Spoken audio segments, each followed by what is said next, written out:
200 tons. Picture that for a moment. 200 tons of solid granite, cut from the living rock of a Massachusetts hillside, sitting on bare earth with no engine, no hydraulics, no diesel, and no prayer of moving itself. And somehow, men figured out how to drag it 50 miles to the coast using nothing but oak, iron, animal muscle, and a willingness to die trying. Today, you can haul 200 tons with a single truck and a bored driver sipping gas station coffee. In 1826, that same weight represented a problem so massive it required the construction of America's very first commercial railroad. Not for passengers, not for freight, for rock. They built an entire railroad just to move stone, and the men who quarried that stone, who split it from the earth by hand, who breathed its dust every single day of their working lives. And most of them were dead before they turned 40. This is the story of how America moved mountains, one block at a time. How granite from a few quarries in New England ended up inside the Washington Monument, the Bunker Hill Monument, the United States Capitol building, and dozens of structures that still stand today. But this is also a story about what that stone cost. Not in dollars, in lungs, in spines, in lives that ended quietly in boarding houses, coughing up calcium powder until there was nothing left to cough. Before we get to the railroad, you need to understand the rock itself, because granite is not like other building materials. Granite doesn't cooperate. It doesn't have a grain like wood.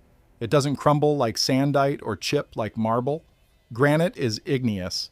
It was born in fire, cooled under pressure, and compressed over millions of years into one of the hardest natural substances on the planet. You can't saw it. You can't snap it. You can't wish it into shape. And yet, by the early 1800s, Americans were determined to build their most important structures out of this exact material. Because granite lasts.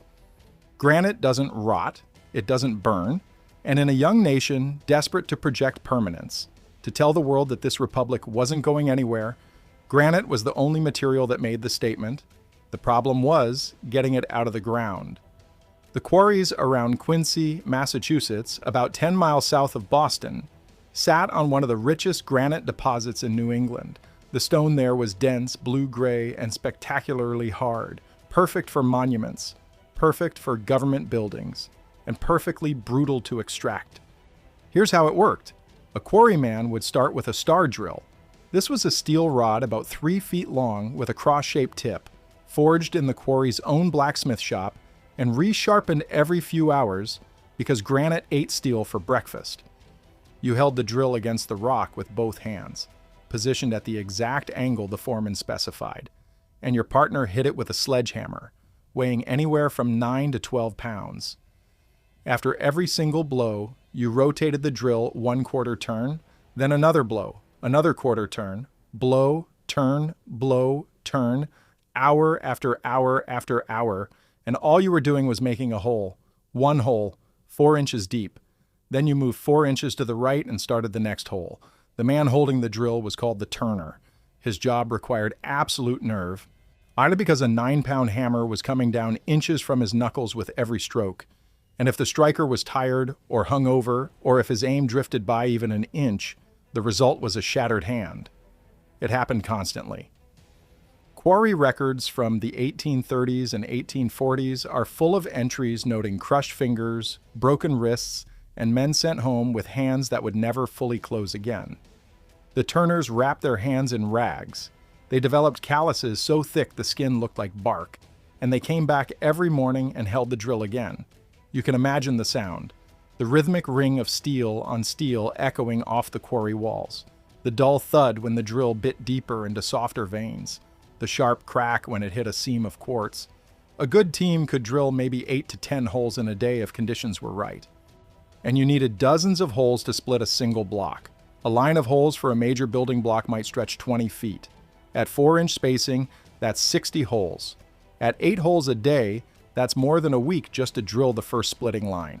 Once the line of holes was drilled, the real technique began. This was called the feathers and wedges method, and it was ancient. It may have originated with the Egyptians. The Romans used it. And in Quincy, Massachusetts, in the 1820s, It was still the only reliable way to split granite along a controlled line. Into each drilled hole, a quarryman inserted two thin iron shims called feathers. They looked like half pipes, curved to fit against the walls of the hole. Between those two feathers, he placed a small iron wedge. Then a team of men worked down the line, tapping each wedge in sequence with short, controlled hammer blows. Not smashing, tapping. Even pressure, even rhythm.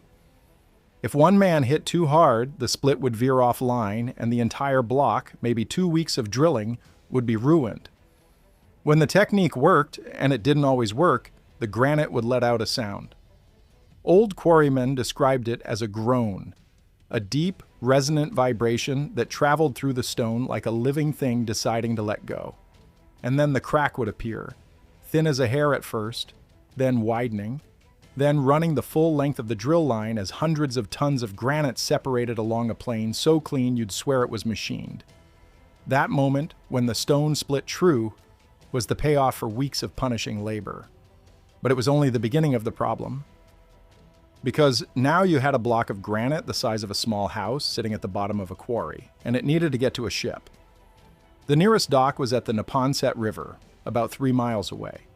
3 miles doesn't sound like much until you remember that this block weighed somewhere between 20 and 200 tons, that there were no paved roads, that the terrain was hilly, and that the only power available was animal muscle. Before 1826, the process was exactly as brutal as you'd imagine. Teams of 60 or more oxen would be hitched to massive wooden sledges. The block would be rolled onto the sledge using levers, ramps, and a vocabulary of profanity that would make a sailor wince. Then the ox teams would pull, slowly, agonizingly slowly, a few hundred yards on a good day, and when the ground was soft or the grade was steep, as the whole operation would grind to a halt while men shoveled, laid planks, cursed, and prayed. Oxen died on these hauls. They collapsed from exhaustion, broke legs in ruts, and sometimes simply refused to move. You can't blame them. An ox is a patient animal, but even patience has a limit when you're being asked to drag a house-sized rock up a hill. This is where a man named Gridley Bryant enters the story. Bryant was a self-taught engineer from Scituate, Massachusetts, and in 1826, he proposed something radical. Instead of dragging the granite overland, he would build a railroad, a permanent track with wooden rails capped in iron, running from the Quincy quarries down to the Neponset River dock. 3 miles of engineered pathway designed specifically for one purpose: moving stone. The Quincy Granite Railway was not the first railroad in America. There were small mining tramways before it, but it was the first commercial railroad in the United States, the first one built to haul goods for profit over a sustained distance. And it was built because of granite, because one engineer looked at 60 oxen straining against dead weight and thought, there has to be a better way. Bryant's design was simple but effective. The rails were pine timbers, 6 inches square, laid on granite sleepers. The tops of the wooden rails were capped with iron straps to reduce friction. The cars rode on flanged iron wheels, and the power source was horses, not steam. This was 1826, and reliable steam locomotion was still a few years away on American soil. So horses walked alongside the track, pulling loaded cars downhill toward the river, show where gravity did most of the work, and then pulling the empty cars back up for the next load. The difference was staggering. What had taken days with ox teams now took hours. A single horse could pull a load on rails that would have required a dozen oxen on raw ground. The railway could move blocks of granite weighing 20 tons or more with a fraction of the effort. And the track didn't wash out in rain. It didn't turn to mud in spring.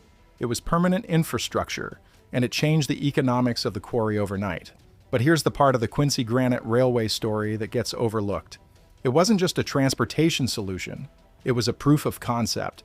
It demonstrated to American investors, politicians, and engineers that railroads worked. That fixed tracks and flanged wheels could move heavy loads efficiently and predictably. Within a decade, railroad fever would sweep the country. And it started, in part, because of the need to move rock. Now, the stone coming out of Quincy wasn't going to just any project.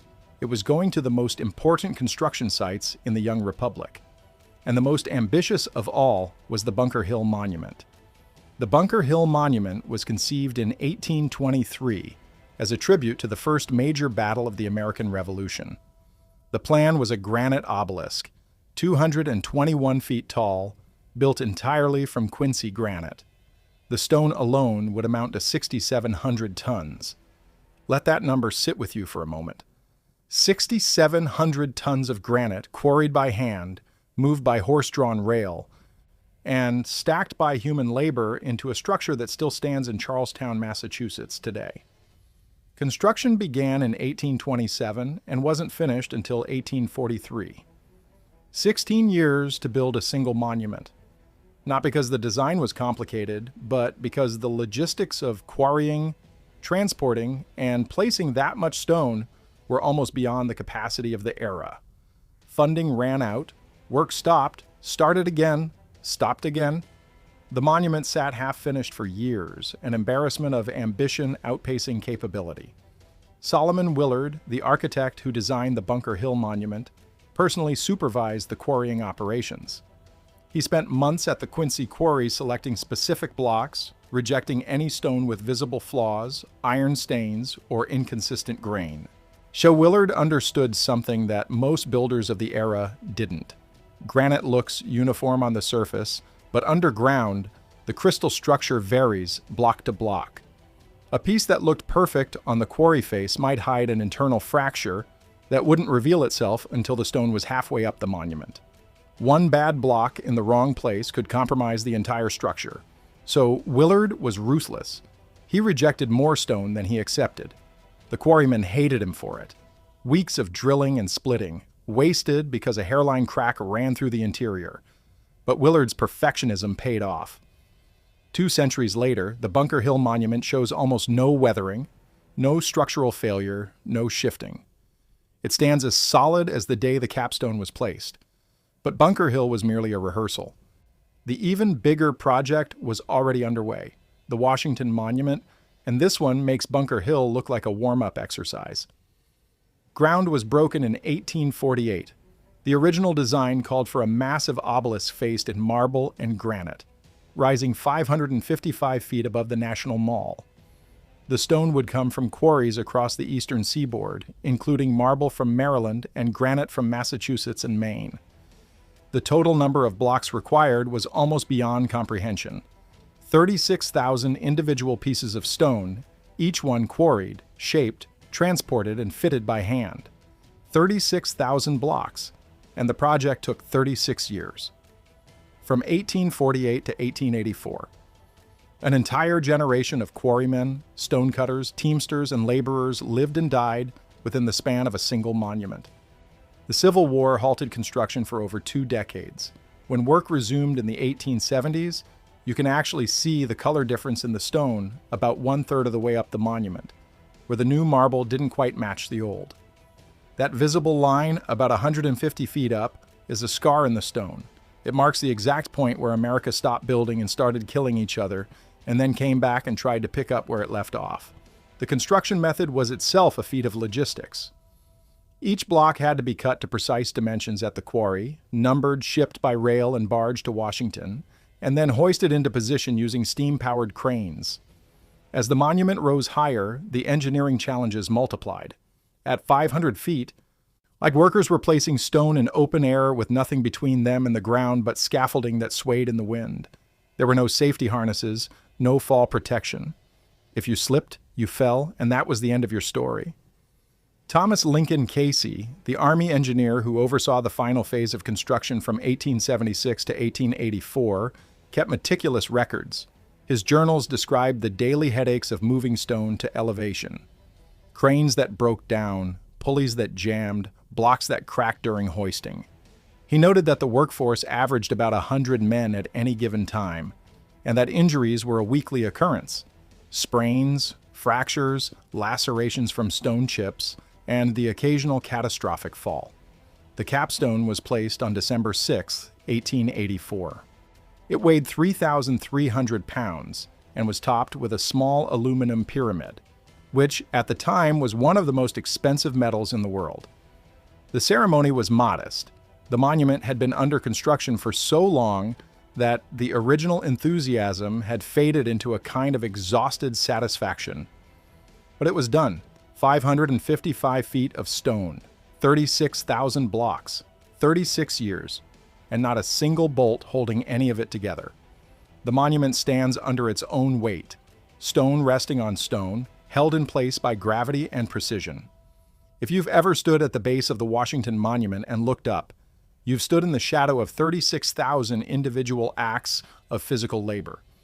Every one of those blocks was drilled, split, shaped, and hauled by human hands. But the quarrying was only half the battle. The shaping of granite required an entirely different set of skills, and the men who did that work came overwhelmingly from one place: Italy. Italian immigrant stonecutters began arriving in New England quarry towns in the mid-1800s, and by the late 19th century, they dominated the trade. They brought techniques passed down through generations, skills honed on the marble of Carrara and the granite of Sardinia. These weren't unskilled laborers. They were artisans. They could read stone the way a musician reads sheet music, sensing the internal structure, the hidden flaws, the places where the crystal lattice would cleave clean, and the places where it would shatter. In Barre, Vermont, the Italian stone-cutting community became so established that the town earned the title Granite Center of the World, and it still holds that title today. The quarries in Barre are still operating. You can drive there right now and watch modern equipment pull stone from the same deposits that Italian immigrants worked with hand tools 150 years ago. The Italian community in Barre was extraordinary. By the early 1900s, the town had its own Italian newspaper, Italian mutual aid societies, Italian social clubs, and Italian-language church services. The men worked in the sheds all day, shaping granite into monuments, building facades and gravestones. In the evenings, they gathered in boarding houses on Granite Street and Blackwell Street, sharing meals of polenta and wine, arguing about politics back home, and coughing. The coughing was constant. It was the background noise of Barre. Every boarding house, every social club, every Sunday dinner was accompanied by men trying to clear their lungs of dust that would never clear. They called it the Barre cough. It was so common that newcomers to the trade barely noticed it at first. Just part of the job. Just part of the life. Until it wasn't just a cough anymore. A stonecutter named Carlo Abate arrived in Barre from the province of Carrara in 1892. He was 23, strong, and skilled with a pneumatic chisel. He worked in the finishing sheds for 17 years. By the time he was 40, he could barely walk from his bed to the kitchen without stopping to breathe. He died at 42. His gravestone, carved by his co-workers in the shed where he spent his life, is still standing in Hope Cemetery. It's made of Barre granite. Abate's story was not unusual, it was the standard, and the men who shared his fate knew exactly what was killing them. But the stone kept calling, and the wages kept paying, and the ships kept coming from Italy with young men who thought America was a place where you could work hard and survive. Because granite cutting was a death sentence, not a quick one, a slow, suffocating, miserable one. The enemy was dust, granite dust. When you drill into granite, when you chisel it, when you shape it with pneumatic tools, the stone releases a fine crystalline silica dust that hangs in the air like fog. You breathe it in. You can't not breathe it in. There's no escaping it. And once it's in your lungs, it never comes out. The disease was called silicosis. The quarrymen called it granite cutter's disease. What it did was simple and horrifying. The silica particles lodged in the tissue of the lungs and the body, unable to break them down, encased each particle in scar tissue. Over months and years, the lungs slowly turned to stone. The very material these men spent their lives shaping was shaping them from the inside. A granite cutter in Barre, Vermont, in the early 1900s, had a working life expectancy of maybe 15 to 20 years after starting in the sheds. Most were dead by 40. Some lasted until 45 if they were lucky or if they'd started late. The cemeteries in Barre are filled with Italian names on headstones carved from the same granite that killed the men buried beneath them. There's an irony there so bitter it barely qualifies as irony, and for decades, nothing was done about it. And the stone dust was considered a cost of doing business. Ventilation was poor or non-existent. Masks didn't exist in any practical form. The dry cutting and shaping methods that produce the finest finishes also produce the most lethal dust clouds. A man would start coughing in his late 20s. By his early 30s, he couldn't walk up a flight of stairs without stopping to gasp. By his late 30s, he was bedridden. By 40, he was gone. The Italian workers organized. They formed unions. They demanded wet cutting methods, ventilation systems, compensation for sick workers, and they were met with the same resistance that every labor movement in America has faced. The quarry owners said the costs were too high, the dust was unavoidable, the men knew the risks when they took the job. The Granite Cutters International Association, unformed in 1877, became one of the most militant trade unions in New England. They struck repeatedly. In 1922, a prolonged strike shut down the bar quarries for months. The workers wanted shorter hours, better ventilation, and medical examinations paid for by the companies. The owners refused. Scabs were brought in. Tensions ran high on the picket lines. Eventually, a compromise was reached, but it took years before real dust suppression was implemented in most sheds.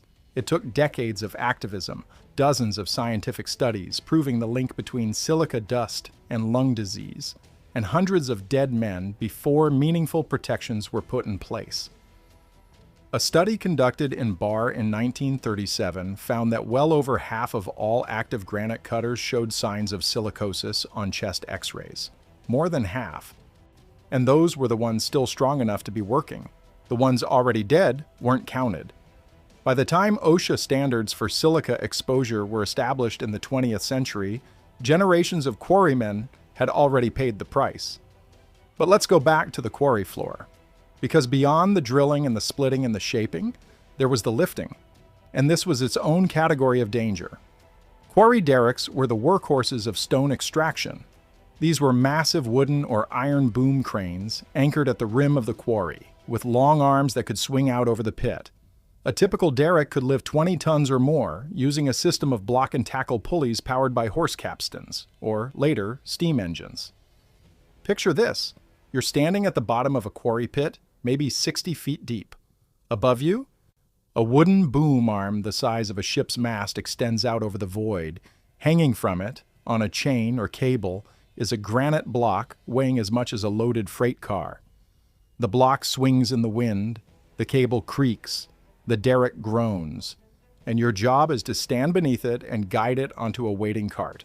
If the cable snapped, and cables snap more often than anyone wanted to admit, you didn't have time to run. 20 tons falling 60 feet accelerates to roughly 40 miles per hour at impact. It doesn't matter where you are in the pit. The block itself might miss you. The chain whipping free would not. The debris field from the impact would not. Quarry workers were crushed by falling stone. They were struck by flying cable. They fell from ledges. They were buried in collapses when unstable walls gave way without warning. As the accident reports from New England quarries in the 19th century read like battlefield casualty lists, broken backs, severed limbs, men who simply disappeared under tonnage and were never recovered intact. In the Quincy quarries, a man named Patrick Sullivan was killed in 1851 when a derrick boom snapped during a lift. The 20-ton block it was carrying dropped back into the pit, and the boom, a timber the size of a telegraph pole, whipped sideways and struck Sullivan across the chest. He was dead before anyone reached him. The quarry was back in operation the next morning. Sullivan's widow received nothing. There was no workers' compensation, no insurance, no investigation. A man died, and the stone kept moving. This was the calculus of the quarry. Every block of granite that ended up in a monument or a government building represented a gamble with human life. The men understood this. They talked about it in the taverns at night. They made dark jokes about it. Don't stand under a swinging load was common sense, but when your job requires you to stand under swinging loads 8 hours a day, common sense becomes a luxury. And yet the work continued, because America needed stone. The Capitol building needed stone. The Treasury building needed stone. Courthouses and post offices and libraries in every major city needed stone. The demand was relentless, and the quarries of Quincy and Bear and Rockport and a dozen other New England towns ran year-round to meet it. The logistics of moving finished stone from quarry to building site were almost as punishing as the extraction. After the Quincy Granite Railway proved the concept, rail transport became the standard method for moving heavy stone. But rail couldn't reach every quarry, and it couldn't deliver stone to every construction site. The last miles often still required teams of horses or oxen, heavy wagons with reinforced axles, and roads that were barely better than cart tracks. A loaded stone wagon was a terrifying thing to manage. Granite is unforgiving cargo. It doesn't shift gradually like grain or lumber. It sits perfectly still until the wagon hits a rut or a slope, and then it shifts all at once. A 20-ton block sliding 6 inches sideways on a wagon bed could flip the entire rig, crushing the horses and anyone standing alongside. Teamsters who hauled granite developed a sixth sense for road conditions. They read the ground the way sailors read the sea, looking for soft spots, hidden ruts, and grades that could turn a routine haul into a catastrophe. The pay for this work was meager. A quarryman in the 1830s earned about $1 a day, roughly $30 in today's money. A skilled stonecutter might earn $1.50 or $2. A teamster hauling stone earned about the same. For this, they worked 10 to 12 hours a day, 6 days a week in conditions that would shut down any modern worksite in minutes. In winter, ironically, transport sometimes got easier. Frozen ground could support heavier loads than spring mud. Quarry operators would deliberately stockpile stone through the warmer months and then move it in winter when the ground was hard. They'd ice the roads, pouring water along the route and letting it freeze into a smooth surface. Then heavy sledges loaded with stone blocks would slide on the ice with far less friction than they'd encounter on bare earth. But winter brought its own cruelty. Working in a granite quarry in January in New England meant temperatures that could drop below zero. Metal tools became so cold they burned bare skin on contact. Ropes stiffened and lost their flexibility, making knots unreliable. Oxen slipped on ice. Men slipped on ice. And the stone itself, that beautiful, brutal stone, held the cold like a battery and radiated it back at anyone who touched it. The human cost of granite wasn't limited to the quarry. Stonecutters in the finishing sheds had their own catalog of injuries. Chisels slipped and drove into hands, but hammers missed their mark and shattered fingers. Pneumatic tools, when they arrived in the late 1800s, were supposed to be a salvation. They could shape granite 10 times faster than hand tools, but they came with their own price. A pneumatic chisel vibrated at frequencies that the human body was never designed to absorb. Prolonged use caused a condition called dead hand, or Raynaud's phenomenon, where the blood vessels in the fingers permanently constricted, turning the hands white and numb. A stonecutter who used a pneumatic chisel for a decade might end up unable to button his own shirt. The tool that was supposed to free his hands from exhaustion ended up destroying them in a different way. And the pneumatic tools made the dust worse, not better. A hand chisel produced dust slowly, chip by chip. A pneumatic chisel produced a continuous cloud of fine particles that hung in the air of the enclosed sheds like a permanent fog. The faster the tool cut, the more dust it made. The more dust it made, the faster the lungs filled. Progress and poison delivered in the same package. And always, always, there was the dust. There's a memorial in Barre, Vermont, dedicated to the granite workers who died of silicosis. It's made of granite, of course. The names on it represent just a fraction of the men who breathed stone dust and paid for it with their lives. Many more were never officially counted. They died at home, in boarding houses, in charity hospitals. Their death certificates said pneumonia or consumption. The real cause was the dust. Now let's talk about scale, because the numbers, when you add them up, are almost incomprehensible. The Washington Monument alone consumed 36,000 blocks of stone. The Bunker Hill Monument used 6,700 tons. The United States Capitol building, which underwent multiple expansions throughout the 19th century, used granite from Quincy for its foundation and structural elements. The Treasury Building, the Custom House in Boston, dozens of other federal and state buildings, all drew from New England quarries. In Barr alone, at the height of production in the early 1900s, over 100 separate granite companies were operating. The town's population was swollen with workers from Italy, Scotland, Spain, and French Canada, all drawn by the promise of steady work in the sheds and quarries. The rail line running through Barr carried hundreds of thousands of tons of finished granite out of the town every year, bound for cemeteries, monuments, and buildings across the country. The gravestones. We should talk about the gravestones, because as much as Barr granite went into monuments and buildings, it went into even more gravestones. By the early 20th century, Barr had become the gravestone capital of America. The gray granite from those Vermont quarries was considered the finest memorial stone in the world, and the Italian artisans who carved it were capable of producing work so detailed it seemed impossible in stone. Hope Cemetery in Barr is one of the most remarkable burial grounds in America, though few people outside Vermont know it exists. It's where the stonecutters are buried, and the gravestones they carve for each other are works of art. There are life-sized figures, detailed reliefs, and memorial sculptures that would not be out of place in a European cathedral. One grave features a full-sized granite soccer ball. Another shows a man and woman sitting together on a granite couch. Another depicts a stone cutter at his workbench, tools in hand, forever shaping the stone that shaped his death. These weren't commissioned by wealthy families. They were carved by co-workers as tributes to friends.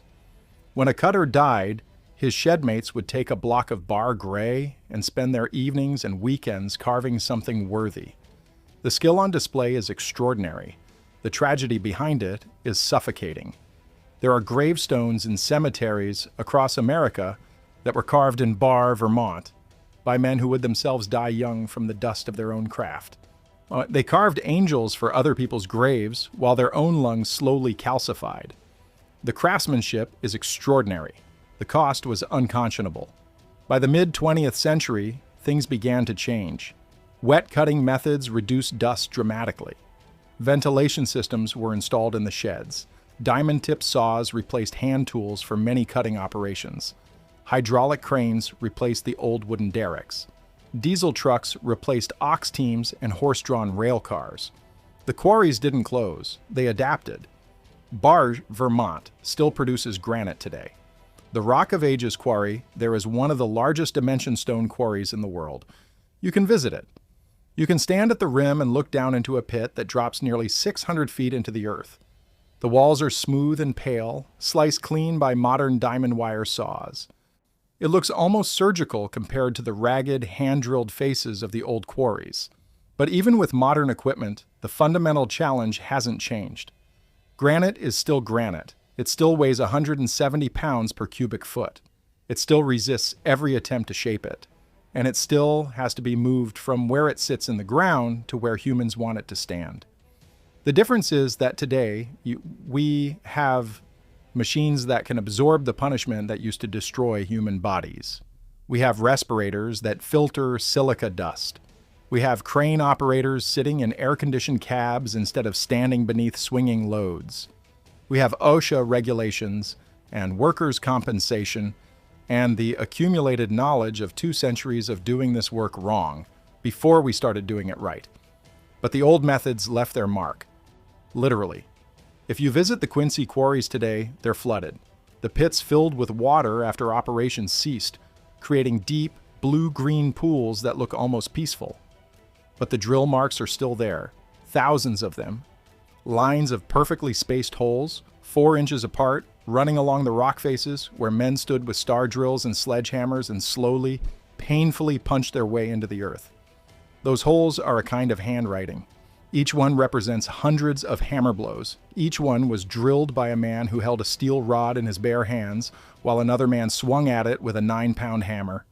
The margin for error was the width of a finger. Miss the drill, hit the hand. It happened all the time. Quarrymen's hands were maps of old scars, mashed knuckles, and missing fingertips. And the granite they extracted went into structures that were meant to last forever. That was the whole point. The Founding Fathers chose stone for the nation's capital because they wanted permanence. They wanted buildings that would still be standing when the Republic was 1,000 years old. And they got what they wanted. The Washington Monument is still there. The Capitol is still there. Bunker Hill is still there. But the men who made that permanence possible were anything but permanent. They were temporary. They were expendable. They were replaceable. When one quarryman died, another stepped off the boat from Italy or Scotland and picked up the same drill. The stone endured. The men did not. There's a philosophical weight to that exchange that I think we owe it to those workers to sit with. You know, every time you walk past a granite building in an American city, every time you visit a cemetery and run your hand across a polished headstone, you're touching something that was bought with human breath. Someone's lungs are in that stone. Not literally, but the exchange was real. Years of life, traded for wages that barely covered rent, so that stone could be cut and shaped and transported and placed where someone with money wanted it placed. The Quincy Granite Railway, America's first commercial railroad, ran for about 40 years before it was replaced by conventional steam railroads. The original granite sleepers, the ones that supported those iron-capped wooden rails, are still visible in a few places around Quincy. Some of them have been incorporated into walking trails. You can literally walk the route that oxen and horses once hauled 20-ton blocks of stone along. In Barra, the granite sheds are quieter now, fewer of them, more automated. The Italian names on the storefronts have faded, though the Italian heritage of the town hasn't. Every year, Barra holds a granite festival. There are carving demonstrations, quarry tours, and tributes to the workers who built the industry. The old-timers are almost all gone now, but their grandchildren and great-grandchildren remember the stories. The coughing, the boarding houses, the funerals that came too often and too early. The story of American granite is not a story of triumph. It's not a story of tragedy either, though there's plenty of tragedy in it. It's a story of exchange, of a nation that needed permanence and found it in stone, and of the men who gave their bodies to provide it. The buildings stand, the monuments stand, the gravestones, those beautiful, terrible gravestones carved by dying men, still mark the resting places of Americans in every state. And if you look closely, if you know what you're looking for, you can see the tool marks. The star drill holes in the quarry walls, the chisel tracks on the building stones, the slight irregularities in the carved letters on old headstones, where a human hand guided a human tool against the hardest natural material this country could offer. Those marks are the closest thing we have to a signature from the men who did this work. They didn't write books, they didn't give speeches. They showed up, they drilled, they split, they carved, they coughed, and eventually they died. But the stone remembers them. When every drill hole is a record, every split face is a testament to patience and brutality and skill in equal measure. If you have family stories from the quarries, from the sheds, from the rail lines that carried granite across New England, I want to hear them. The stone has lasted 200 years. The stories deserve to last at least as long. We dig into forgotten labor and dangerous industry every week on this channel, the kind of work that built this country but never made the history books. If that's the kind of thing that matters to you, subscribe and I'll see you in the next one. The quarries are quiet now, the drills are silent, but the stone is still here, and it will be here long after all of us are gone. That was always the point. That was always the price.